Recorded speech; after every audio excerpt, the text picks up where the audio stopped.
Arrancamos esta exploración de las fuentes, un viaje que literalmente pone patas arriba décadas de arqueología que dábamos por sentadas. Hoy vamos a desentrañar el misterio de una de las culturas más alucinantes del antiguo Perú, y lo vamos a hacer buceando en evidencias primarias, mirando con lupa su arte milenario y viendo cómo encajan por fin las piezas de este rompecabezas. Porque claro, la historia no siempre está grabada en piedra, y este recorrido lo demuestra con creces. Vale, entremos de lleno en esto, porque ¿no resulta una locura pensar que todo lo que creemos saber de un imperio pueda pender de un hilo tan fino como una sola palabra? Pues es exactamente lo que pasó aquí. Durante muchísimo tiempo, un simple malentendido lingüístico, una traducción floja, digamos, moldeó por completo el legado y la identidad de lo que hoy llamamos la cultura Xikán. Vamos a ver, paso a paso, cómo un error de traducción consiguió ocultar la verdad durante tantísimos años. Sección 1. El enigma de Xikán. Para entender este giro de guión monumental, tenemos que fijarnos en las investigaciones de José Eduardo Maeda Asensio. Echemos un vistazo a esta comparativa. El paradigma antiguo, el que propuso originalmente el estudioso alemán Enrique Brüning, decía que el nombre de la zona venía del idioma mutsik. Según él, la sílaba si era luna y an era casa o templo. Y madre mía, es casi irónico pensar cómo una simple sílaba hizo que todo el mundo arqueológico creyera a pies juntillas que esta sociedad adoraba profundamente a la luna. Décadas de historia construidas sobre una base equivocada. Pero ojo, porque el nuevo descubrimiento de Maeda cambia el foco por completo. Nos lleva a un origen etimológico de la lengua sechurana y nos revela algo tajante. Estamos ante una cultura cuyo culto supremo, en realidad, estaba dedicado al sol. Ni más ni menos. Pasamos al punto 2. Rastros en los documentos. Pero claro, la gran pregunta es, ¿cómo se le da la vuelta a una teoría que estaba tan incrustada en el mundo académico? Pues haciendo de verdaderos detectives históricos y rastreando el origen del nombre en los archivos más antiguos de la época colonial. Al revisar nada menos que 35 expedientes coloniales tempranos, transcritos con una paciencia infinita, ¡bingo!, aparece el rastro de papel definitivo.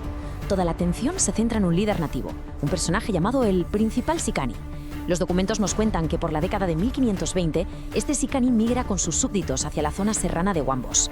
Luego, en 1540, un documento oficial tremendo, la visita de Yajanca, elaborada por Sebastián de la Gama, certifica mediante interrogatorios que este líder efectivamente no está. Y años después, en 1596, el lugar hereda legalmente el nombre de este personaje con la composición de Xikán. Así que el bombazo es este. El famoso templo lunar nunca existió. Al tirar del hilo de unos registros del año 1783, recopilados por el obispo Martínez de Compañón, se demuestra que Sicani es una palabra de la lengua sec o sechurana que significa simple y llanamente hermano. Y ¡boom! Este pequeño detalle lingüístico borra de un plumazo esa idea tan romántica de la Casa de la Luna. El majestuoso epicentro andino llevaba en realidad el nombre de un hombre, de un principal histórico. Sección 3. El sol contra la luna. Ahora, lo que es verdaderamente interesante de esto es cómo cambia por completo nuestra visión de su mundo espiritual.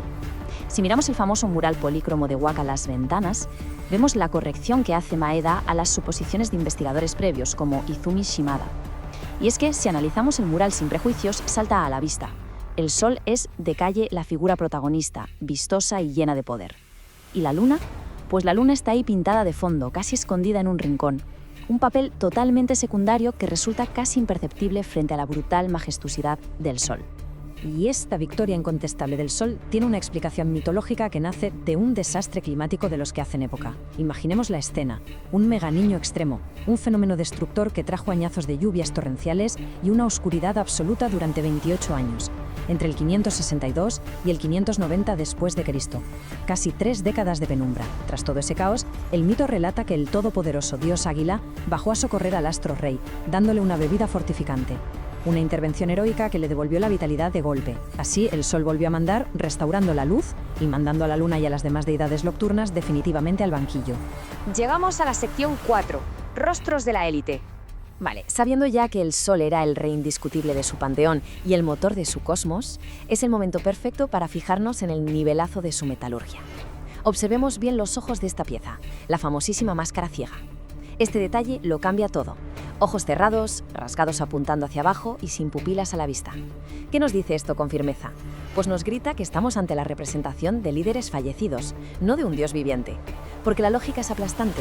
En cualquier sistema de creencias complejo, el dios supremo que rige el universo se representa siempre como un ser eternamente vivo y vibrante, nunca como una entidad inerte que necesita una mortaja mortuaria.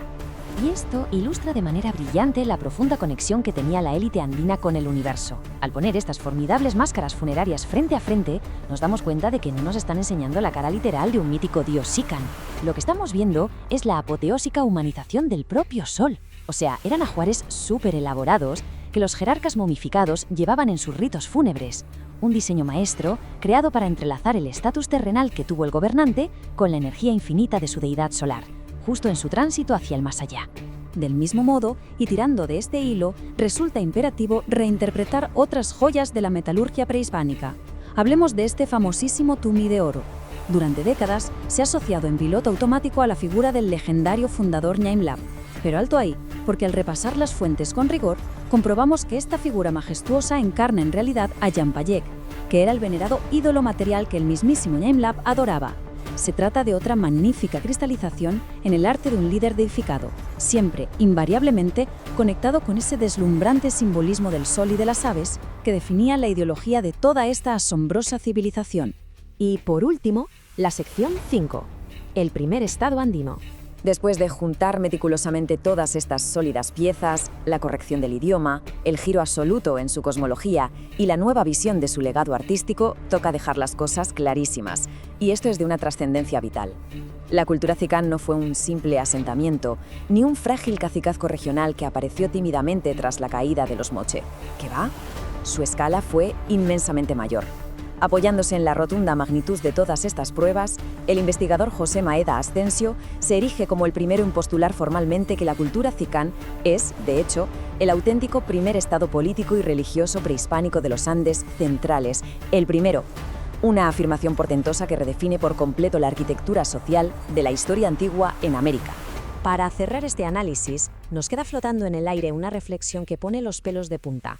Resolver este asombroso enigma de Cicán nos demuestra el valor incalculable de volver una y otra vez a escudriñar las fuentes primarias de nuestra historia, porque si la identidad, la religión dominante y la auténtica inmensidad monumental de todo un estado andino pionero pudieron permanecer invisibles por culpa de un simple error de traducción, sepultadas en áridos legajos del siglo XVI, la pregunta es obligada: ¿cuánta más historia viva está aguardando ahí fuera en este preciso instante a ser descubierta y leída con ojos libres de dogmas?